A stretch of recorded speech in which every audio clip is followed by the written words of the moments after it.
छठ मैया की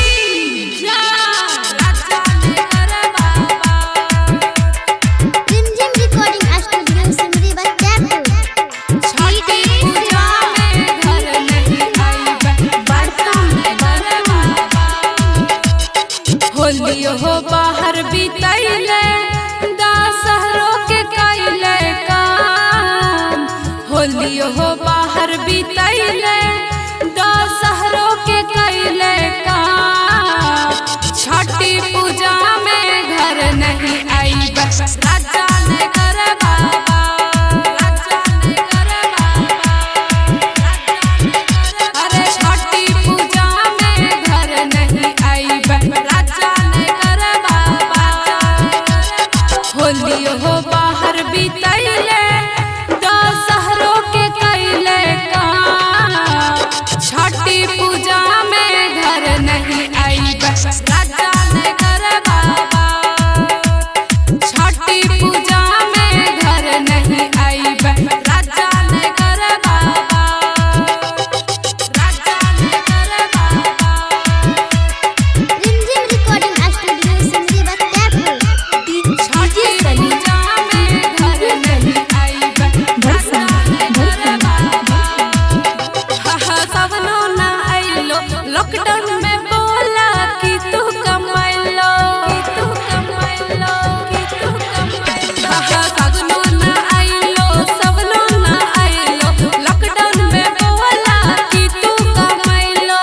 कि हम कहिया कि हम सुनिया, कि हम कहिया कि हम सुनिया, कि हम कहिया कि हम सुनिया, कि हम कहिया कि हम सुनिया। हरियाणा से गेलो दिल्ली और दिल्ली से गुजरात। छठी पूजा में घर नहीं आई बस राजा ने कर बाबा। छठी पूजा में घर नहीं आई बस राजा ने कर बाबा, राजा ने कर बाबा। रिमझिम रिकॉर्डिंग स्टूडियो सिमरी बत्यापुर। छठी पूजा में घर नहीं आई बस राजा ने कर बाबा। जब घरे आईबा सिंटू सजनवा छठी मैया के करबै पूजनवा, करबै पूजनवा, करबै पूजनवा। जब घरे आईबा सिंटू सजनवा छठी मैया के करबै पूजनवा। आरज करबै धीरज धरबै, आरज करबै धीरज धरबै, आरज करबै धीरज धरबै, आरज करबै धीरज धरबै।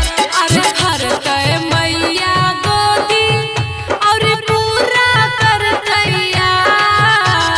छठी पूजा में घर नहीं आई बस राजा ने कर बाबा।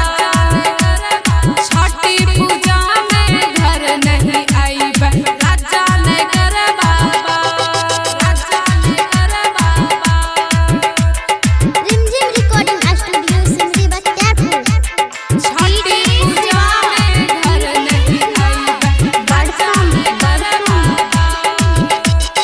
लागल छै जल्दी हमरो सजनिया, काल्हे धरैसी बस पटनिया, काल्हे धरैसी बस पटनिया। लागल छै जल्दी हमरो सजनिया, काल्हे धरैसी बस पटनिया। आइए हम जइबै टिकट बनैबै, टिकट बनैबै, टिकट बनैबै। आइए हम जइबै टिकट बनैबै, टिकट बनैबै, टिकट बनैबै। परवेश जमाहर भूषण पूर्वी छैलो जैतै साथ। छठी पूजा हम घरे मनैबै, होबू न रानी उदास।